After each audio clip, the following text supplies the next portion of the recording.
To all our viewers, Happy New Year to you. We had a great time discussing with our guest. So much so that we exceeded our usual 30 to 45-minute time limit. We feel it would be a great disservice to edit out a lot of the discussions which we feel are very insightful. A lot could be learned, so we decided to keep them in.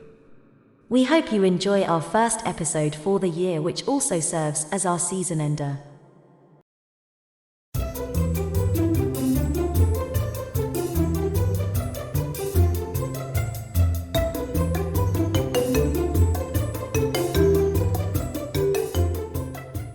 Hello and welcome to Faculty Room!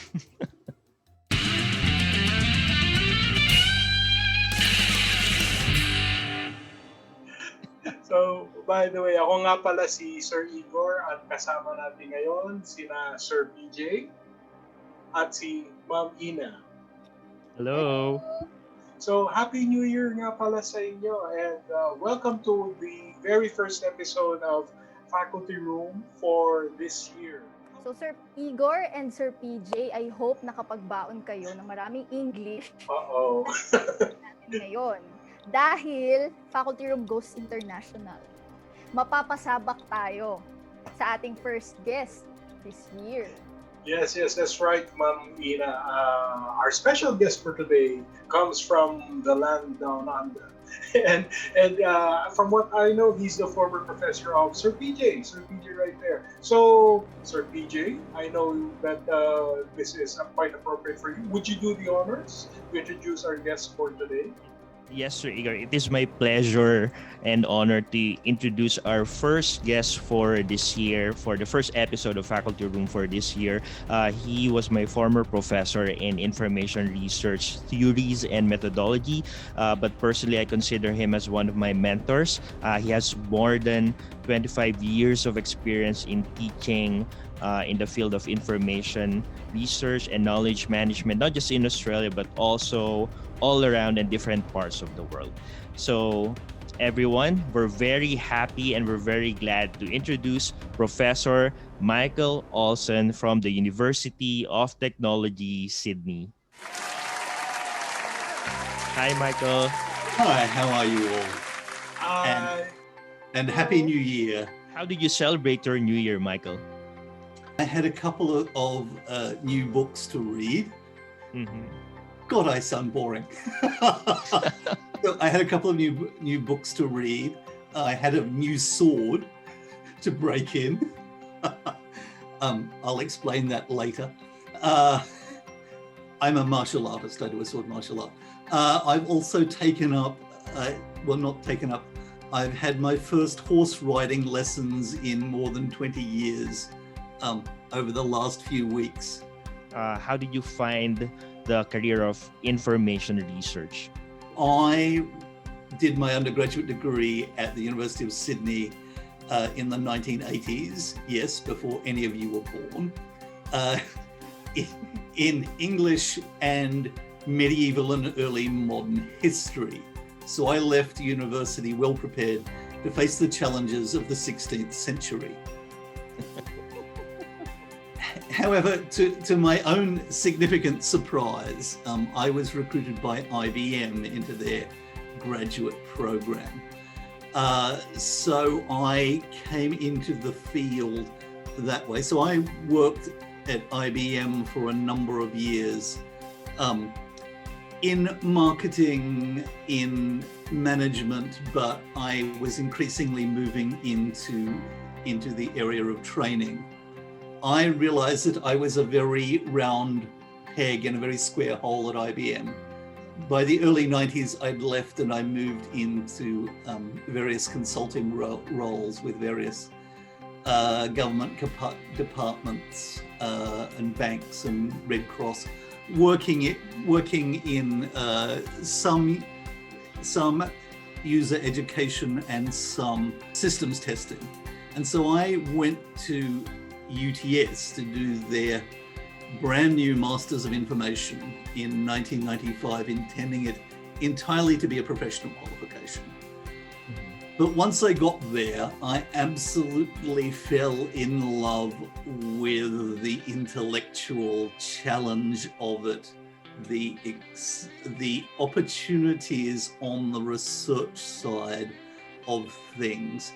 But also, so I was intrigued by the possibilities, but also I could see various problems with information research that I was desperate to try and do something about. Like all PhD students, I started with the delusion that I would be able to fix all the field's problems in one thesis. That's one of the first things that I now tell PhD students is you can't do that. Anyway, so I had my midlife crisis a little bit early, abandoned my professional career, signed up for a PhD at UTS. And so while through most of my PhD, I was a sessional academic at UTS, and then I was in the very fortunate position that not long before I finished, my PhD supervisor left UTS and, to take up a job in the United States. My supervisor was Professor Ross Todd, from Rutgers University, that some of you may have heard of.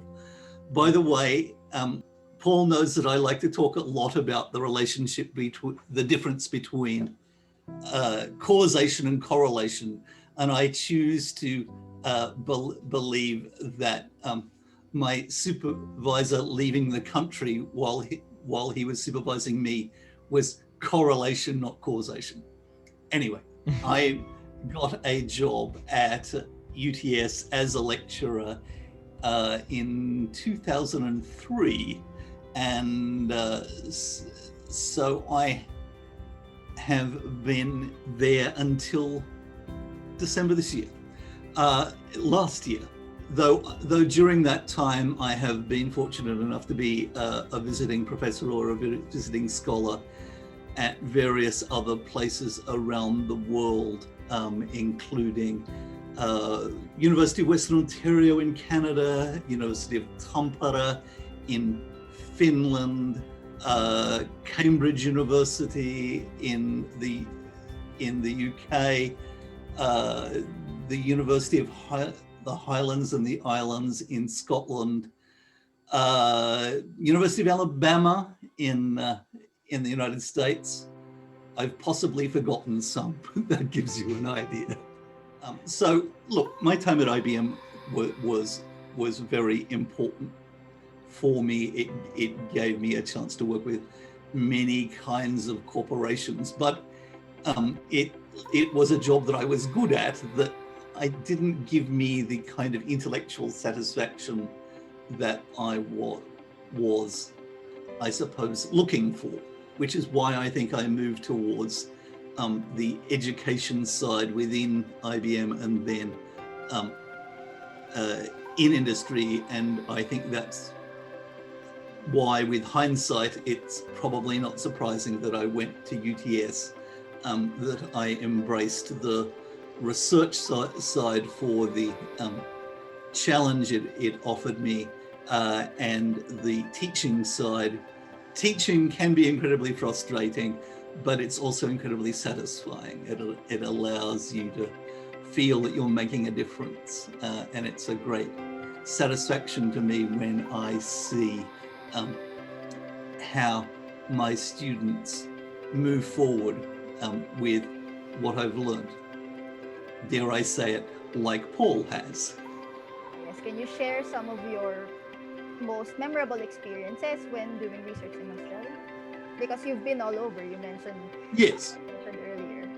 Yes. So I think one of the things about being an Australian researcher, at least this is my experience, is that Australia is, so of course we're a Commonwealth we're a Commonwealth country, a former British colony. We're English speaking, so we have the natural advantage of in a research field dominated by English speakers of being native English speakers. but we are neither American nor are we British. And so Australian information researchers tend to be aware of both those traditions and tend to be influenced by them in different ways. But I feel that for me in particular, one of the advantages of being an Australian researcher is to be able to look at those different traditions and draw on different aspects of both of them. And certainly in my case, I have been very strongly influenced by my Scandinavian colleagues. I should say that I have a Scandinavian name, but it was my great-great-grandfather who left Sweden in the 19th century for somewhere warmer.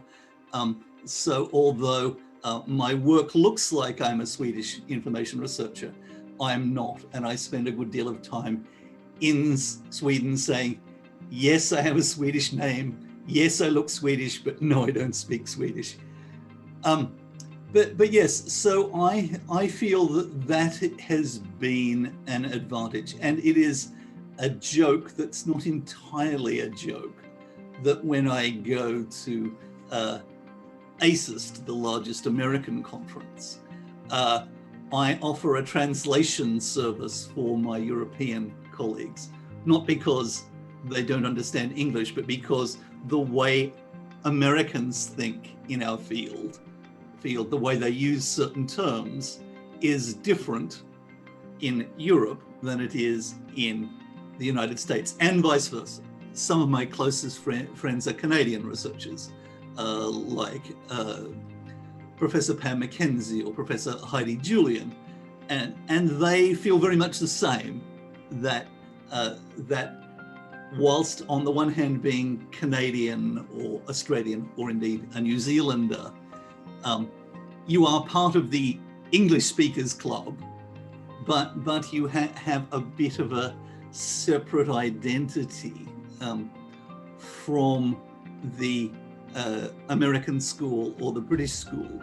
And I think that's been important for me, because my work has been about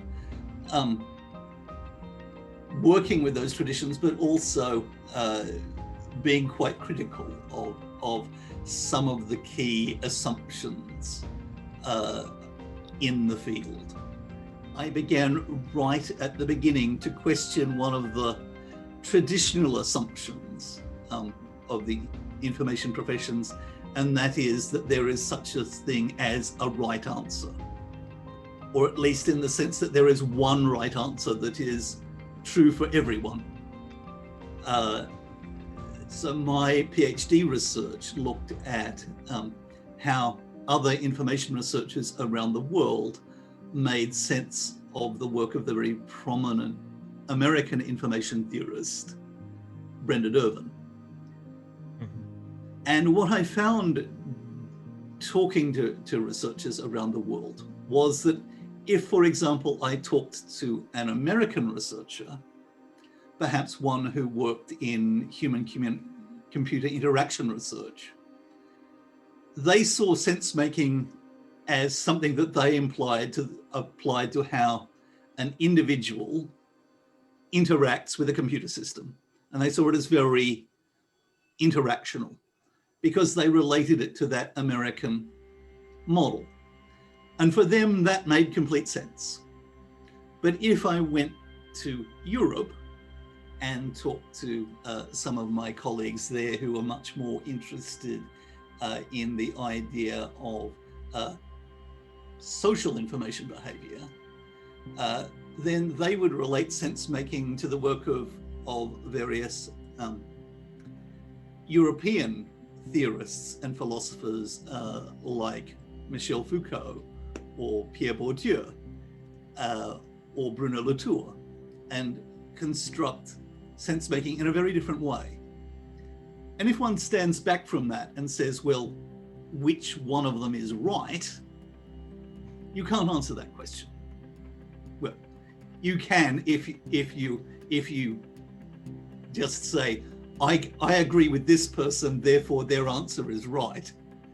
But that there was a really good example of the fact that different people in different contexts can make their own right answers, and they'll be different. And there has been a problem in the traditional information professions, and even more in information research, of tending to assume that there was one right answer, and that the information professionals and the information researchers got to say what that was. And there are a whole range of problems with that, not least because it usually means that the person who gets to decide what the right answer is looks like me and has my kind of cultural background, and doesn't look like you. And so one of the things that I am very keen to increase is the diversity amongst information researchers and the diversity of approaches. So not just that we have people from different countries, from different backgrounds involved in the research, but they bring their own particular cultural expertise to the work, that we don't keep replicating American models, English models, Australian models, and trying to make them fit for everyone, and trying to, I think we've spent too much time trying to shove people into models that simply don't work for them. So my research has always been about working with communities, trying to learn from them. And so my advice to any information researcher is that you have to start by assuming that you're not the expert, that the people that you are studying are the experts, and you're there to learn from them.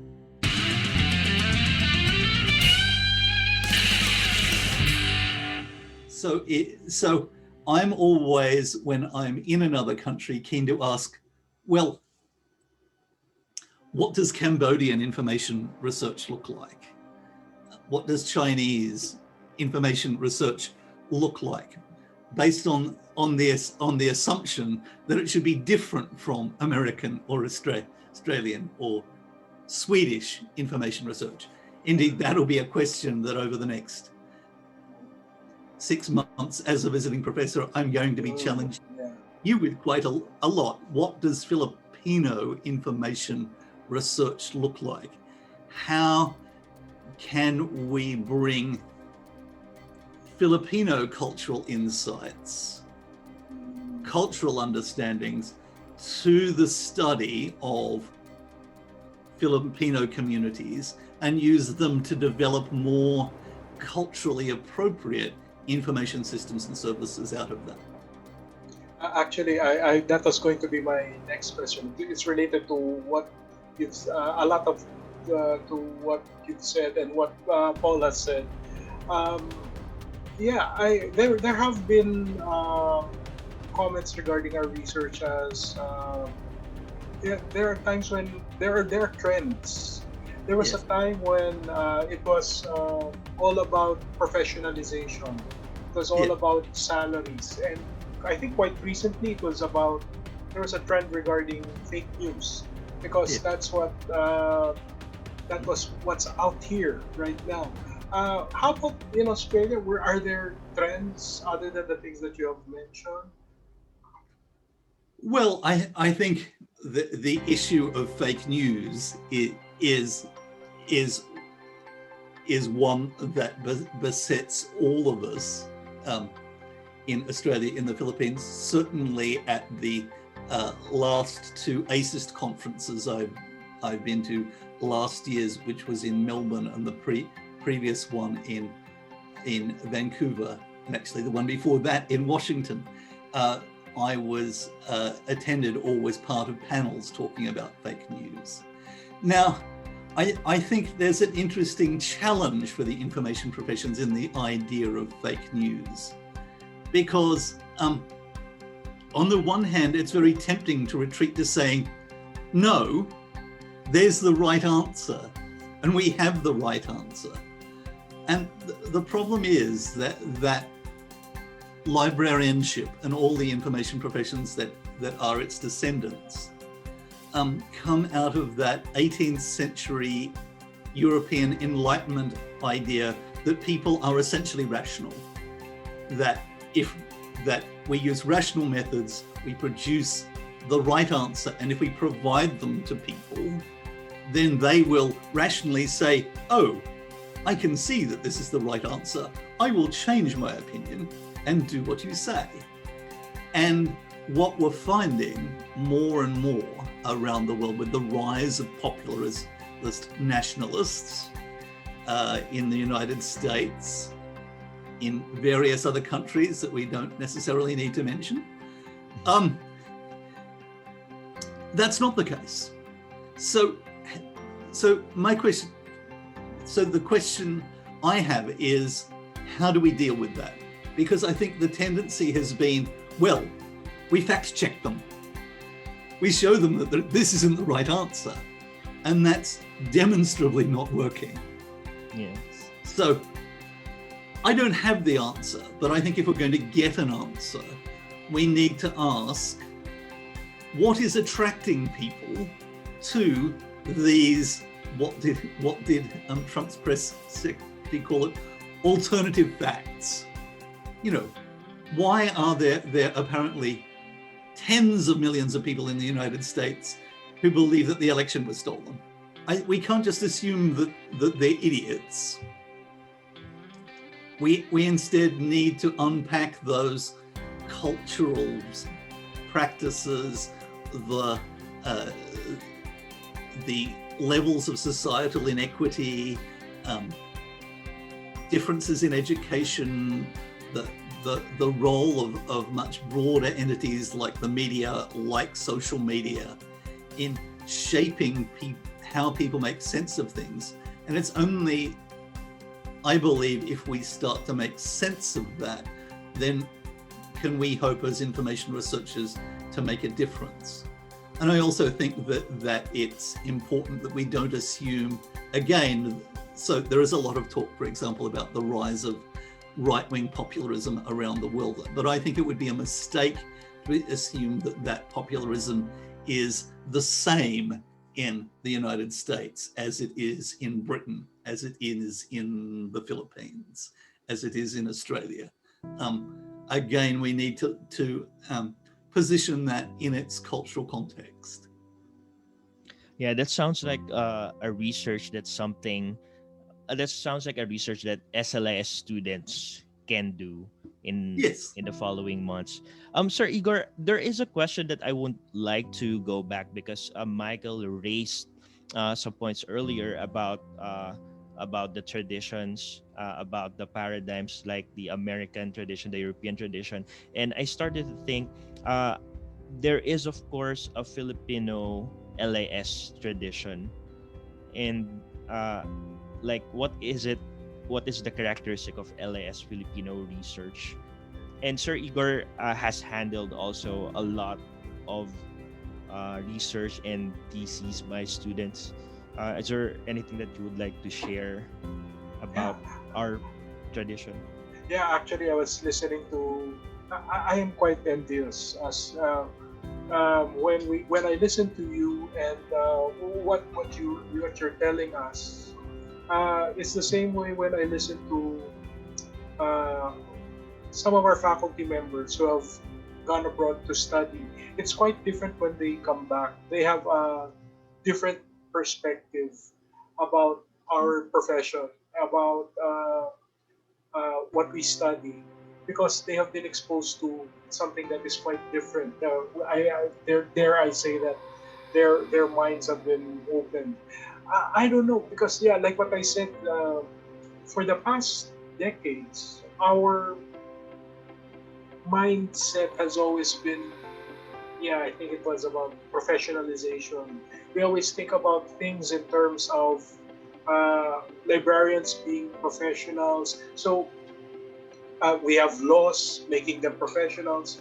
So I don't know if the studies that follow are also about professionalization. So it is quite rare that we have studies on the level of theory. That's why a lot of our students haven't been exposed to things like information theory. Uh, yeah, but when you ask them about, uh, do you want to be a professional library information professional? Yeah, they will say yes, yes, because that's what has been drilled into their heads. So it's a nice thing that people like Paul have been able to study outside of the country, outside of the university. They give us a different perspective. So that's what probably when you talk to your students this coming semester, that's what they would need actually. Yes. So yeah. Okay. All right. I'm going to pull out the. I'm going to point to the elephant in the room here. Because I think it would be a mistake for you to castigate yourself and say, oh, we haven't done this. And I'm going to point out that the elephant in the room here is white privilege, developed world privilege. In other words, I have been part of a system that has albeit at times made it quite difficult to do so, has nonetheless afforded me the opportunities to do more unconventional research, has either provided me with the resources or provided me with enough income that I can choose to say, well, I will go to Scandinavia for 3 months to work on this. I will go to Britain on sabbatical. I will spend several months in Scotland working with archaeologists in a muddy hole in Scotland to change my ideas on the relationship between information and embodied practices.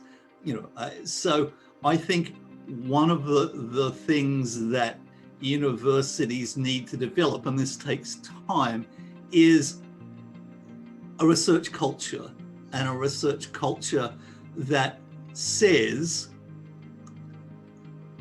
we need to invest in this and we need to do research beyond what seems important in this moment. And I'm very conscious that all of you are at the beginning of your research careers, at the beginning of your academic careers, where teaching is this huge mountain that you are constantly climbing, and when you get near the top, they add another few thousand feet.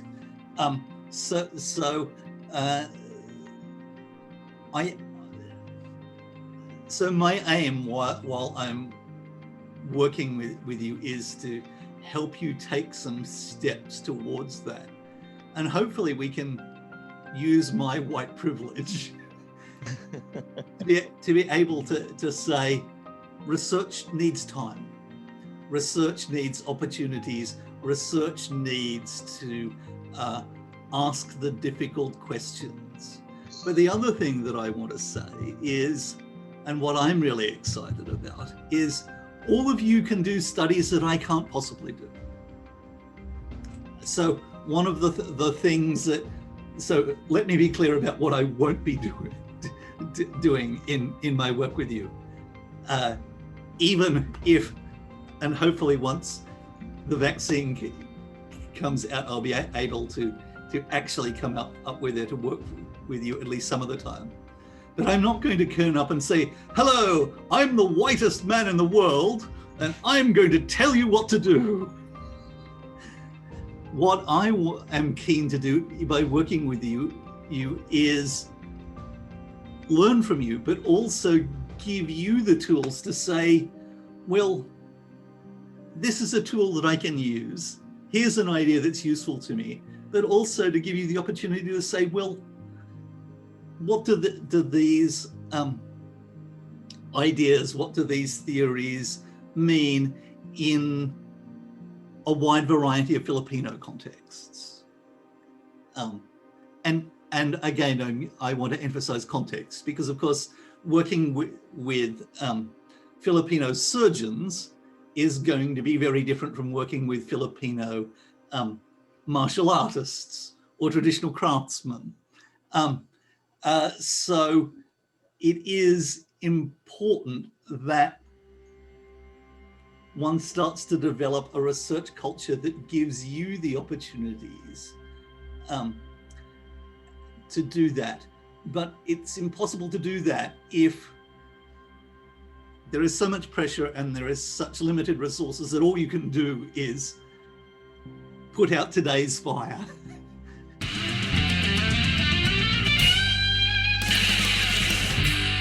Oh, okay. Okay, so Michael, would you like to talk about some of your major projects that you've done in the past? Absolutely. So here is a list of most of my major research projects. So as I mentioned earlier, I did my doctoral research looking at other information researchers around the world, and that study was called Making Sense of Sense Making. So I actually used sense-making theory to understand how other people made sense of sense-making. Yes, it was very circular. And what I found from that was that different people make sense in different ways.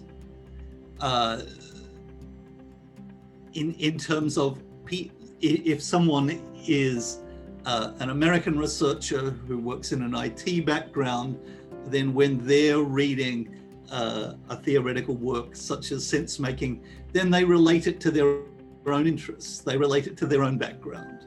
And the sense that they make of it is entirely legitimate in that context, but will be very, very different from a European researcher who's interested in pushing the boundaries of information research, who's interested in the idea of looking at the idea of information as a social construct. So that was my doctoral research. But also the other thing that was amongst the most striking features of that research. So information researchers, information behavior researchers in particular, talk a lot about information needs and information seeking. And here I was, I interviewed 18 information researchers from around the world. And there was almost no information seeking that they talked about. Almost everything they learned about sense making didn't fit that traditional model of I have an information need, I go seeking for an answer. That it was always social. And there were two kinds of social. For the older information researchers, it was usually that they went to a conference, or a colleague went to a conference and heard Brenda Duvan herself speak, and they heard about sense making that way. Or for younger researchers, and notice I said younger, not young researchers, because this includes me as well as Paul. They learned about it because they did a master's degree in information studies where someone had put sense making on the curriculum. So someone else had decided that they needed to know about it.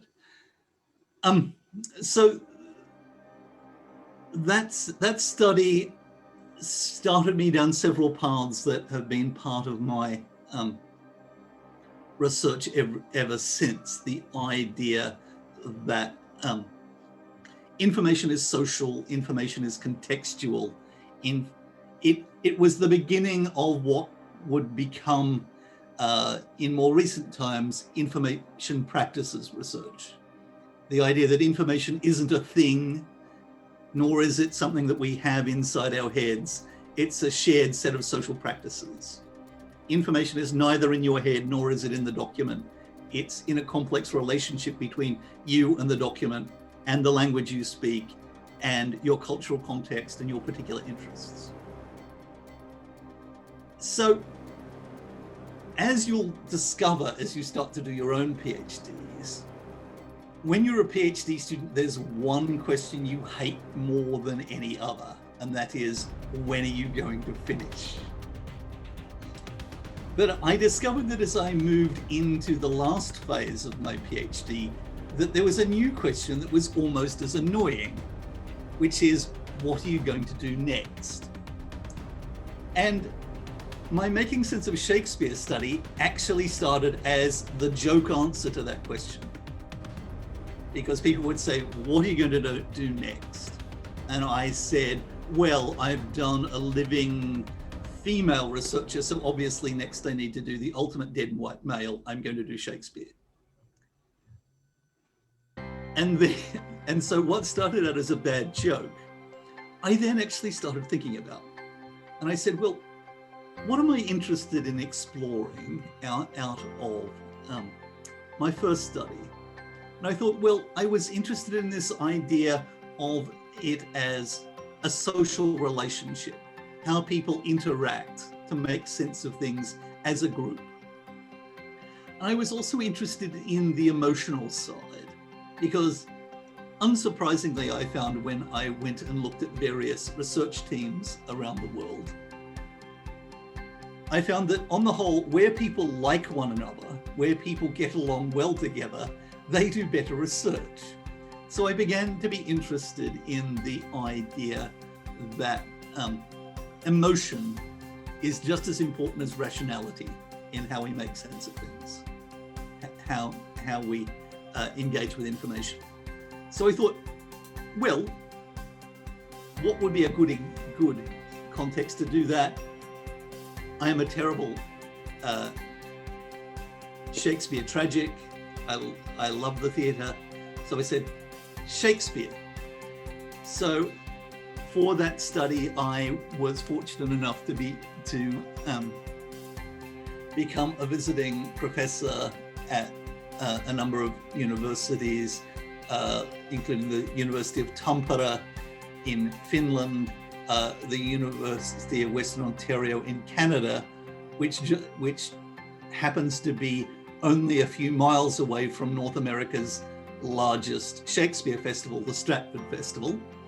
I also was extremely fortunate to be a visiting scholar for 2 seasons at Shakespeare's Globe in London.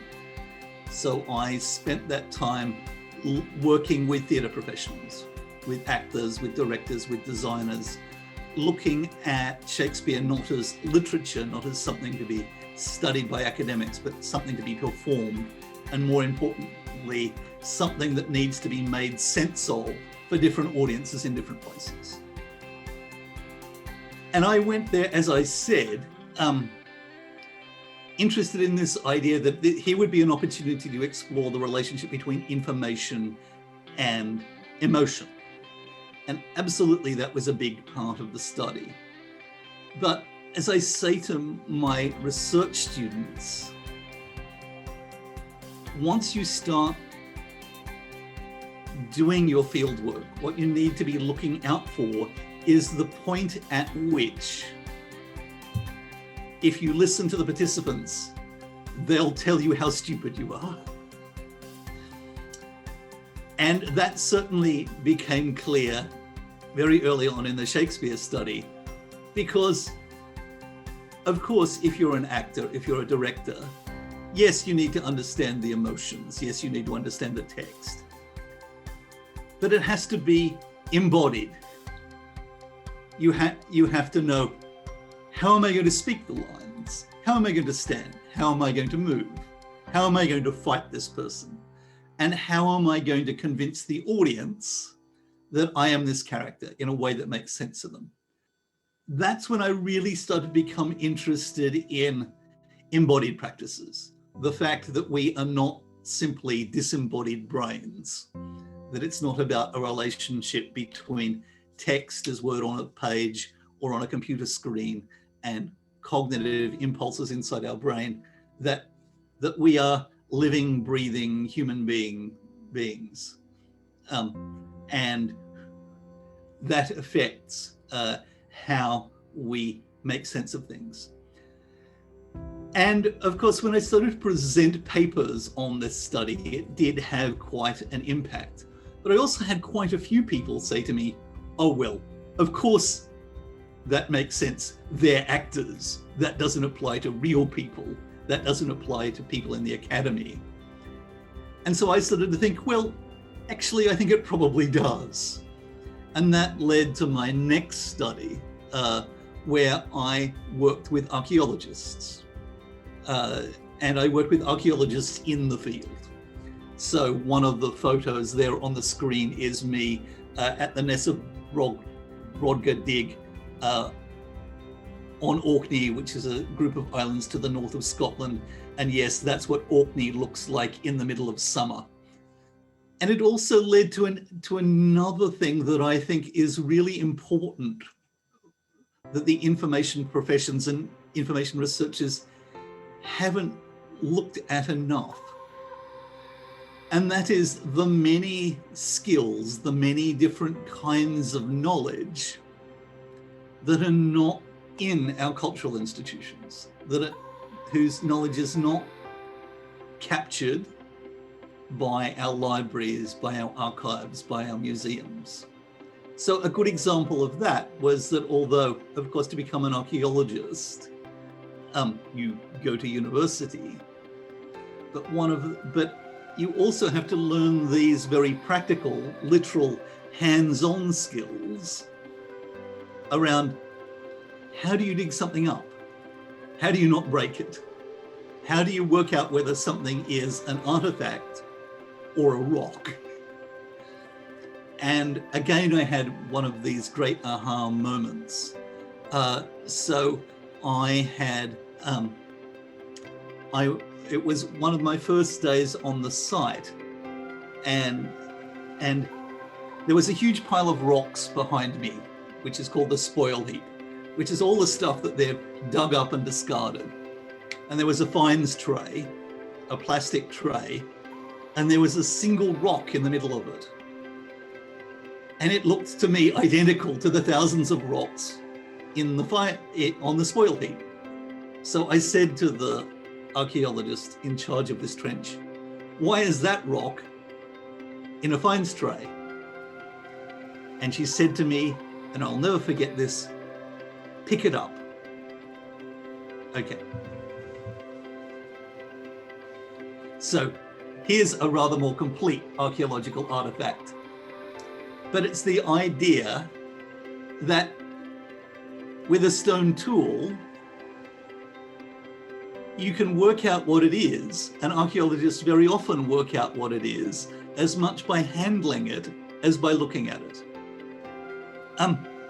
Also, and this is really disgusting, and it grosses out my Canadian friends, so it can be very difficult to identify pottery, because mostly archaeological pottery is not a complete vase, it's small fragments. It's also can be difficult to tell whether something is a bone or a stone. And so archaeologists some of them will rub it against their face to work out what it is by texture. And yes, sometimes they lick them. Not because they're identifying them by taste, but because the sensitivity of their tongue allows them an even better sense of its texture. So there's a really great example of an embodied practice. And I'll just briefly talk about my other two studies, which are really about looking at those issues of how we learn these hands-on kinds of knowledge and skills. So working with car enthusiasts. So as Paul is very aware, I am myself a car enthusiast. So I went and talked to people who spend their time rebuilding old cars for fun, there would be a great study to be done, for example, in a Filipino context, going and studying the workers who make jeepneys.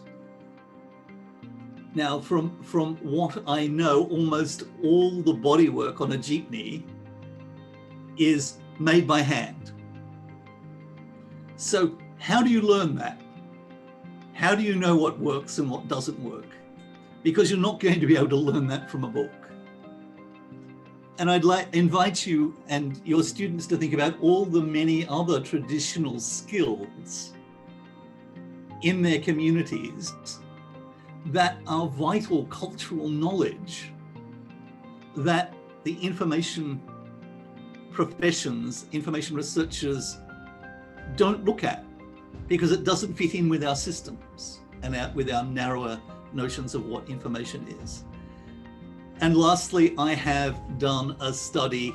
So I am myself a martial artist. There is a photo of me. That was my grading where I got my second Dan black belt a couple of years ago. My New Year's resolution, by the way, is to get my third Dan black belt this year. Doesn't everyone engage in getting a third Dan black belt in their mid-50s? You'd think I would know better by now. But again, martial arts. Yes, there are manuals on martial arts, but I can tell you as a martial artist, and I can tell you from my studies, that you can't learn martial arts from a manual, nor can you learn it from YouTube,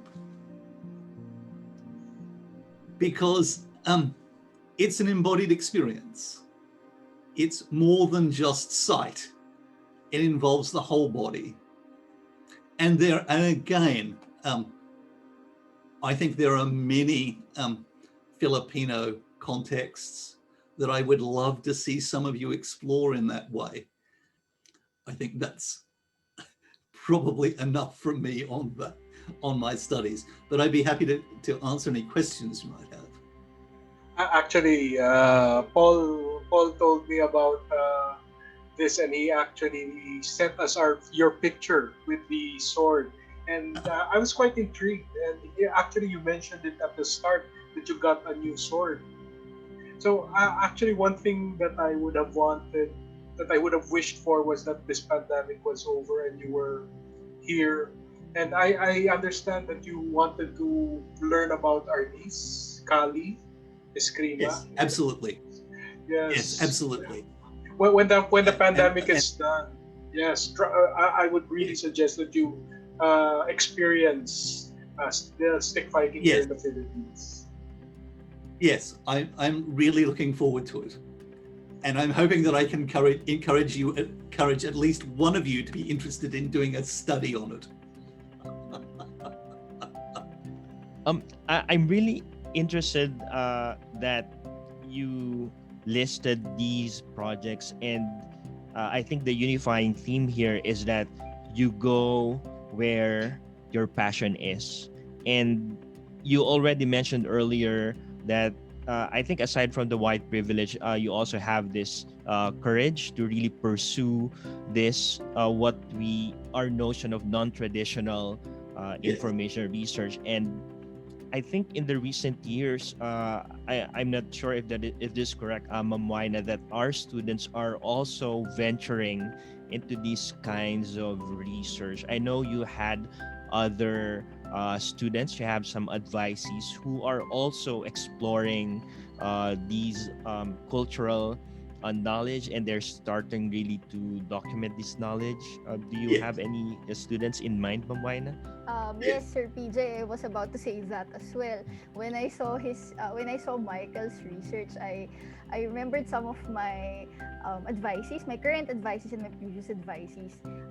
Just to name a few, I've had one advisee who did a thesis on the information-seeking practices of rural women, and another one who did information practices naman of pregnant women. So Oh, fantastic. I remember because and when you mentioned that maybe there could be a student who'd be interested in doing a research on the jeepney makers here in the Philippines, I was thinking, oh, maybe next semester when topics are when advices are assigned to the faculty members, I can suggest that some of my my advices as well. So one of my very close friends, Professor Pam Mackenzie from the University of Western Ontario, has done a lot of work into the information practices of both midwives and of pregnant women. But there's been some fabulous research in that space. If I can come back to something that Paul said, yes, I very much follow my passions. And I don't think that's something to apologize for. So I'd say there are two reasons why following your passions is what you should do as a researcher. Firstly, for you as the researcher, research is really hard. You put an enormous amount of time and effort, you invest an enormous amount in it. It's so much easier to do that if it's in a context that you're already engaged with, that you already care about. So that's the selfish reason. The other reason is the key to any kind of social research, not just information research, any kind of social research, is to build a connection. You really have to have a relationship with the people that you are doing research with the community. And one of the best ways, in my experience, of doing that is if you come in already enthusiastic. So I find a great way of starting research is to be able to come and say, well, I love what you do, but you do it so much better than I do. Please, can I learn about it from you? I think that's a really good way to start the relationship. So I am absolutely not a believer in the idea of the removed researcher who stands back with their notebook observing dispassionately. I find that doesn't work, and I don't just have my prejudice about this. Research isn't a window onto reality. You can't find out everything. And we all have to find out our own ways of building the research stories that are important for us. But we do need to recognize that it's partial. Paul is very used to my saying that research is partial in both senses of the word. It's partial in the sense that it's always an incomplete picture of the phenomena or the community that it's studying. But it's also partial in the other sense of the word, that of course, what I learn is the product of my understanding, my theoretical interests, my cultural assumptions, and are going to be different from another researcher working in the same context. And again, that doesn't make one of us right and the other wrong. It's again about the importance of having many different voices and many different kinds of researchers working in the field.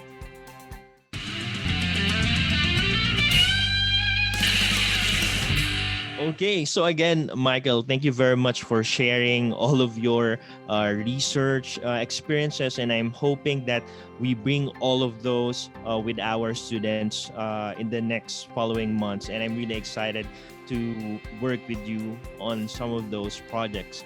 And but here in Faculty Room, we always have a challenge for our guests, and for this episode, we would like to challenge Michael to teach us some Aussie slang while we teach him some Filipino words and sayings. G'day, mate. How you going? All right?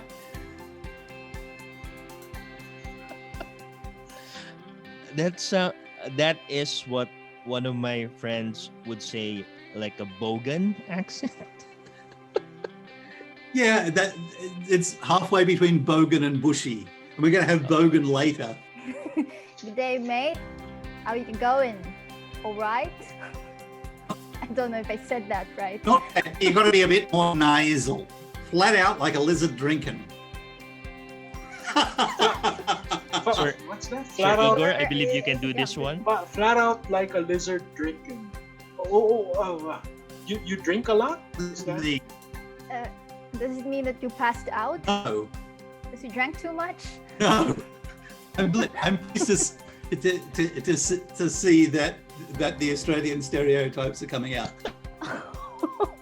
No, to be flat out is to be really busy, and to be really flat out is to be flat out like a lizard drinking, because a lizard is close to the ground, and then when it's drinking, it's even closer to the ground, so it's really flat out. So you're really busy if you're flat out like a lizard drinking. Flat out like a lizard drinking. Wow. So my grandfather used to say that. I don't think many people say it now. Okay. Chuck us a tinny from the esky. Okay, so this is mine. Chuck us a tinny from the esky. Chuck us a tinny from the esky. I think esky is like your short for Eskimo, and you are referring to the ice box, Yes. and you're asking for a tiny piece of ice. No. A tinny. Or a coldie. A beer? Yes, A cold cold beer? beer. Okay. A can of beer. Reckon I'll chuck a sickie and watch the footy. Okay. Reckon I'll chuck a sickie and watch the footy. Okay. What do the rest of you think it means? Is it related to sports? Watching sports on Yeah. TV?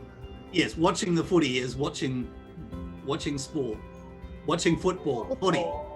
But what do you reckon I'll chuck a sickie? I have an idea because I think I heard this one before. I heard the word sicky. So it's like you want to take an absence from work or from school because you want to watch sports all day, something like that. Yeah, so you pretend to be sick in order to take the day off. Okay. Chuck a sicky. Chuck a sicky. You look Chuck a like Chuck a sickie. you look like a bogan in your tracky dacks and flannel. Yeah, I you look like a Hogan in your tracky dacks and flannel.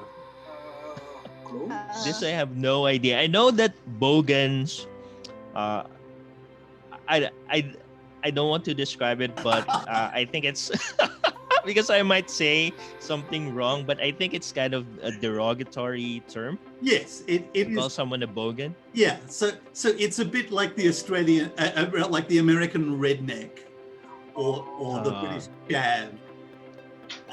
So yeah, it means a lower class person from the outer suburbs of Sydney or Melbourne. Okay, which might give you a clue as to what tracky dacks and a flannel are. Is it like an outfit or Yes, clothes? yes. What kind of clothes do you think tracky dacks are? Shoes? No. So dacks are pants, and tracky dacks are tracksuit pants. Oh, yeah. Oh, Tracksuit. yeah. Tracksuit. Okay. Oh. tracksuits. And flannel Okay. is flannel?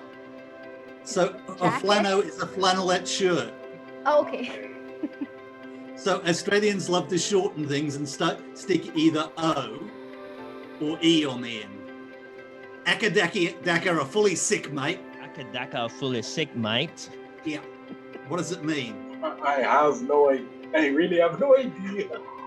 I know that know. Akadaka is the band, the ACDC, but Right. I don't know if this is spelled like Akadaka. No, it's spelled ACDC, like the current, but Australian fans call them Akadaka. Oh. Does it mean that ACDC is cool? Yes. Fully basic. So this is a much younger person's piece of slang. Thank you for that, Michael. That's really entertaining. Thank you But we for also sharing. Thank you for brought- sharing that with us. This challenge would not be complete if we won't do the same to you. Absolutely. So we prepared, Sir PJ prepared some Tagalog words or phrases that we would like to teach you. Okay, Okay. so this is Tagalog Words with Michael Olsson. Just a tip: most of the words are pronounced the way that it is spelled. So ba ba ba ba ba ba ba ba.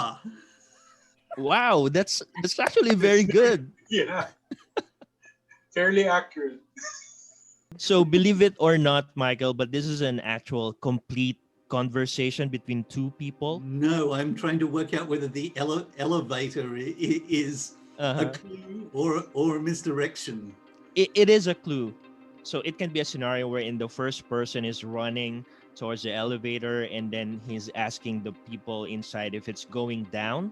So Yes. he's asking ba ba ba ba. And then the person inside the elevator is responding saying it's going down. It's ba ba ba.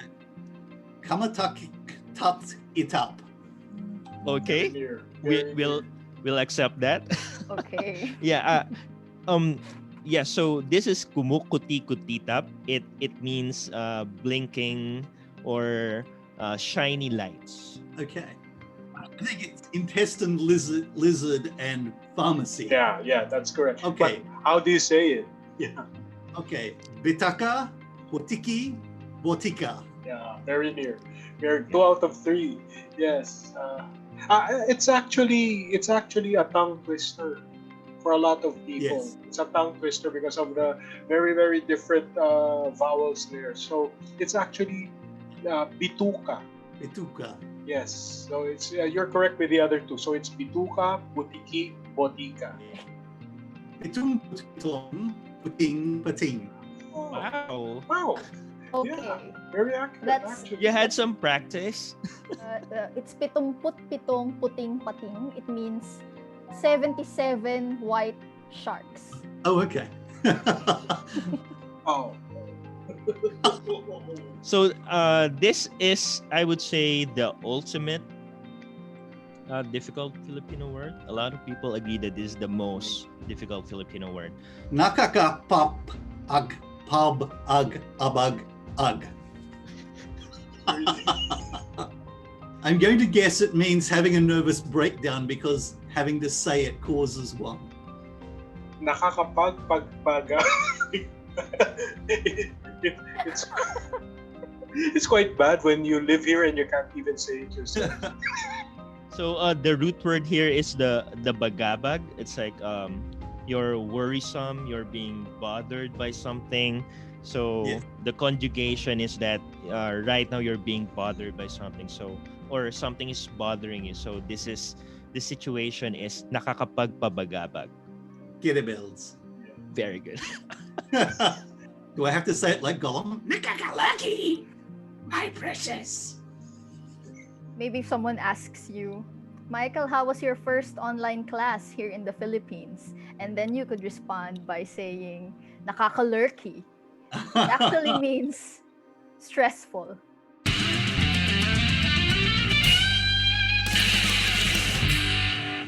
Yes, again, that's very fun. Thank you very much, Michael, for sharing some of those Aussie slang and trying to pronounce those Filipino or Tagalog words. And it's a pleasure having you with our show. Thank you very much. Thank you. It was a great pleasure. All right. I'm looking forward to working with all of you. We're also looking forward to work with you too for this year. All right. Talk to you soon. Okay. Thank you. Okay, bye. Thank you. Thank you very Thanks, much. bye. Thank you. We'll talk again. We'll talk Thanks, again. bye.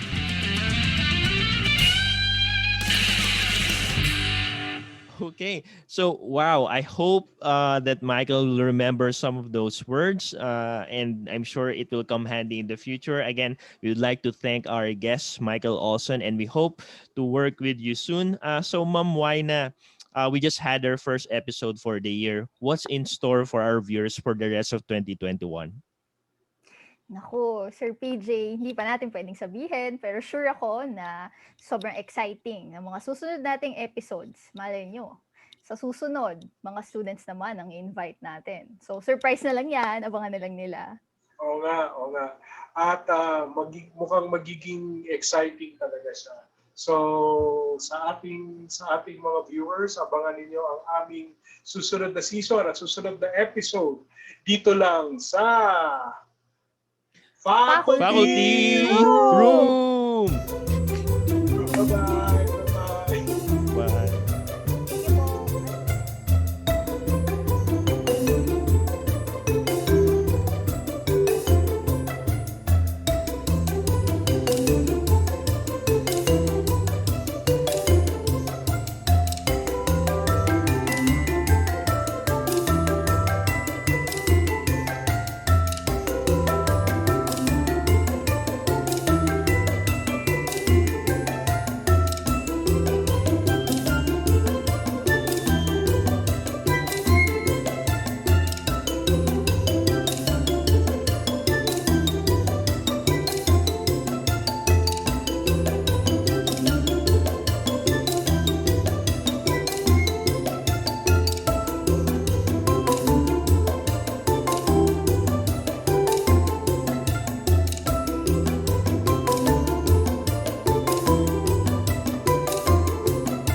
Faculty Room will be back in July 2021.